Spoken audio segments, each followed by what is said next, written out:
A very good morning, ninth class students.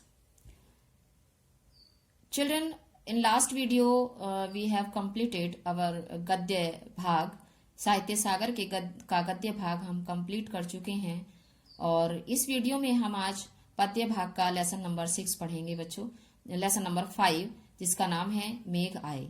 तो बहुत अच्छा चैप्टर है, प्रकृति का बहुत ही अच्छा चित्रण कवि ने इस पाठ में किया है।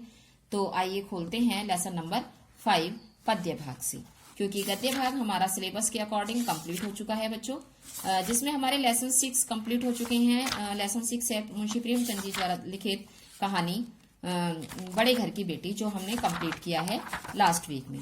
तो अब हम इसमें पढ़ते हैं लेसन नंबर 5। निकाल लीजिए आप, जो सर्वेश्वर दयाल सक्सेना जी द्वारा लिखी गई ये कविता है। बहुत ही अच्छा पाठ है ये। तो कविता पढ़ने से पहले हम कवि के बारे में थोड़ी सी जानकारी लेना चाहेंगे, पढ़ना चाहेंगे इनके बारे में। नई कविता के विख्यात कवि श्री सर्वेश्वर दयाल सक्सेना का जन्म उत्तर प्रदेश के बस्ती जिले में 15 सितंबर 1927 को हुआ था। सन 1965 में इन्होंने दिनमान साप्ताहिक पत्रिका के उप संपादक के पद पर कार्य किया। साप्ताहिक पत्रिका जो वीकली जो है हमारी निकलती है, संपादित होती है। इसके बाद इन्हें बच्चों की प्रसिद्ध एवं लोकप्रिय मासिक पत्रिका पराग के संपादन की जिम्मेदारी मिली। पराग ये बच्चों के लिए कहानियां होती थी, इस पुस्तक में पहले आती थी, काफी पहले आती थी, जिसका अत्यंत सफलतापूर्वक वहन किया। सन 1983 में इनका आकस्मिक निधन हो गया। आकस्मिक मीन्स अचानक, जो साहित्य जगत के लिए अपूर्णीय क्षति थी। अपूर्णीय मीन्स जो जिसको कभी पूरा ना किया जा सके।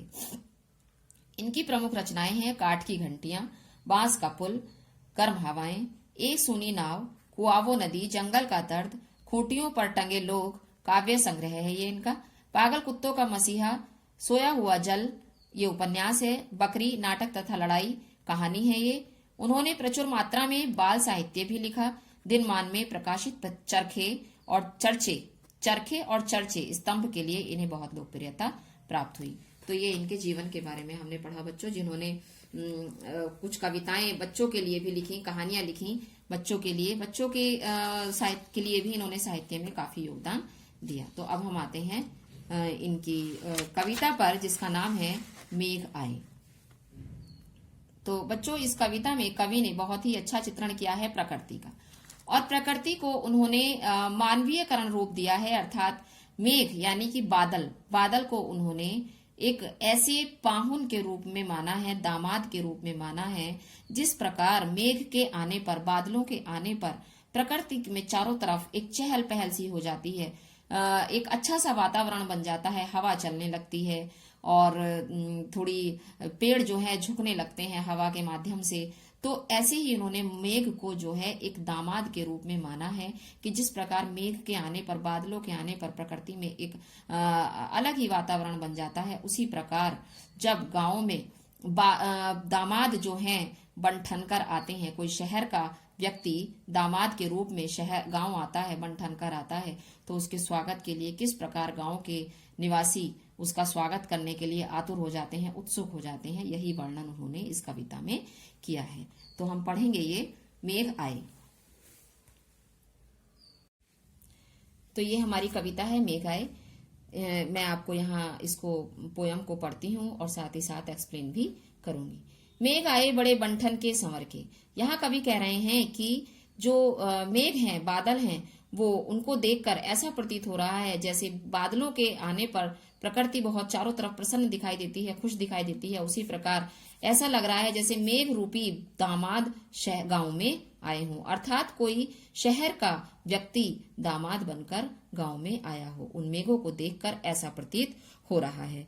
अर्थात कवि यहाँ कहना चाहते हैं कि बादल घिर आए हैं और उन बादलों को देखकर कवि को ऐसा लग रहा है जैसे गांव में कोई शहर का दामाद बन ठन के आ गया हो।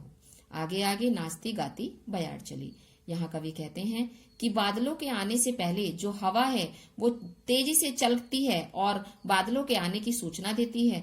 उसी प्रकार ऐसा लग रहा है कि उन मेघ रूपी दामाद के आने की सूचना, वो हवा जो है वो तेज तेज चलकर चल दे रही है। अर्थात गांव में शहर से जब कोई दामाद बन ठन कर आता है तो उसे देखने के पश्चात लोगों में प्रसन्नता भर जाती है और उसकी सूचना चारों तरफ फैल जाती है। उसी प्रकार बादलों के आने की जो खुशी है, वो प्रसन्नता है, वो चारों ओर फैल गई है। दरवाजे खिड़कियां खुलने लगी गली गली। अर्थात बादलों को देखने के लिए जिस प्रकार सभी लोग अपने घरों से बाहर आ जाते हैं कि देखो बादल आ गए, उसी प्रकार उनको देखकर ऐसा प्रतीत हो रहा है जैसे किसी शहर से आए हुए दामाद को देखने के लिए गांव के लोग खिड़कियां दरवाजे खोल खोल कर उसके स्वागत के लिए उत्सुक हो जाते हैं, उसके दर्शनों के लिए उत्सुक हो जाते हैं। उसी प्रकार उन बादलों को देखकर भी लग रहा है कि पाहुन ज्यों आए हो गांव में शहर के, कि पाहुन अर्थात दामाद, ऐसा लग रहा है जैसे कोई शहर के दामाद जो हैं वो गांव में बनठन कर संवर कर आ गए हैं। मेघ आए बड़े बनठन के संवर के, अर्थात वही कि मेघ रूपी मेघ रूपी दामाद जो हैं वो किसी गांव में बनठन के आए हों, ऐसा बादलों को देखकर प्रतीत हो रहा है।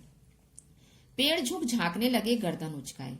यहाँ कवि कह रहे हैं कि बादलों को देखने के लिए जिस प्रकार गर्दन उचका उचका कर पेड़ भी देख रहे हैं। गर्दन उचकाकर अर्थात जब हवा चलती है तो पेड़ कभी नीचे झुकते हैं, कभी सीधे उठते हैं। तो यहाँ कवि ने उनका जो वर्णन किया है पेड़ों का, वो गर्दन उचकाकर देखने से किया है कि दामाद को देखने के लिए लोग गर्दन उचका उचका कर देख रहे हैं, खड़े हैं, प्रसन्न हैं।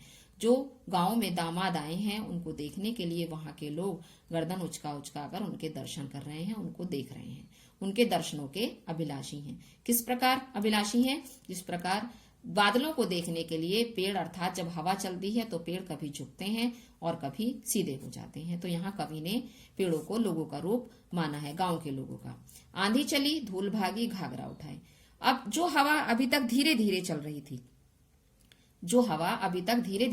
थी वो अब तेज हो गई है। तो यहाँ क्या कहना चाह रहे हैं कवि कि आंधी के चलने को देखकर ऐसा लग रहा है, जो आंधी चली है वो उसको देखकर ऐसा लग रहा है मानो गांव की युवती मेहमान को देखकर अपना लहंगा उठाकर भागी चली जा रही हैं। कैसे?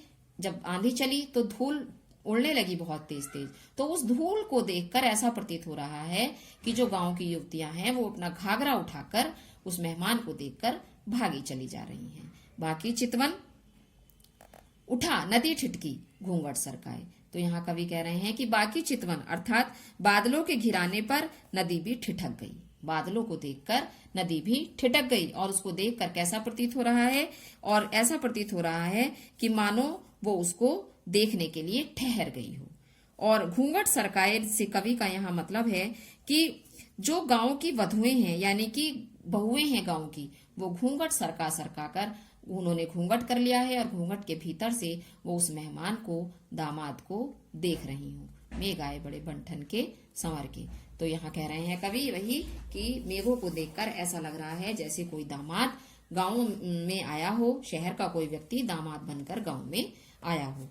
बूढ़े पीपल ने आगे बढ़कर जुहार की। अब यहाँ कवि जो है पीपल की जो तुलना है वो गांव के वृद्ध लोगों से, बुजुर्ग लोगों से कर रहे हैं। अर्थात क्या कह रहे हैं कवि यहाँ कि बूढ़े पीपल ने मेघों का स्वागत किया। जैसे कि दामाद के आने पर गांव का कोई बुजुर्ग उस दामाद का स्वागत करता है, उसी प्रकार बूढ़े पीपल, बूढ़ा इसलिए कहा है कवि ने क्योंकि पीपल की उम्र बहुत होती है, तो इसीलिए कवि ने यहाँ बूढ़ा कहा है पीपल को, कि बूढ़े पीपल ने आगे बढ़कर जुहार की अर्थात उस दामाद का स्वागत किया। बरस बाद सुधी लीनी। अब देखिए यहाँ कवि का वर्णन देखिए, कल्पना देखिए कवि की क्या है कि बरस बाद सुधी लीनी। अब यहाँ जो कवि हैं वो कल्पना कर रहे हैं कि बोली अकुलाई लता यानी कि बेल को उन्होंने उस दामाद की पत्नी के रूप में माना है। बेल को उन्होंने उस दामाद की, जो दामाद गांव में आया है उसकी पत्नी का रूप दिया है कि जो बेल है वो ओट हो किवाड़ की, वो किवाड़ की पीछे खड़ी है। क्योंकि पहले जो हैं, जब पहले समय में जो पत्नियां हैं वो पति के सामने नहीं आती थी गांव में, तो एकदम से जैसे अब समय चेंज हो गया है, बदल गया है, उस तरह से पहले नहीं था।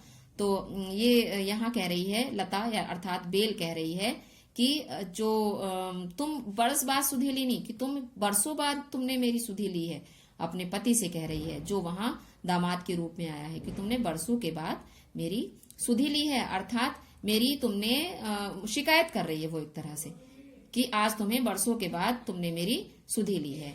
बोली अकुलाई लता ओट हो किवाड़ की, यानी कि किवाड़ की आड़ करके वो उससे अपने पति से शिकायत कर रही है।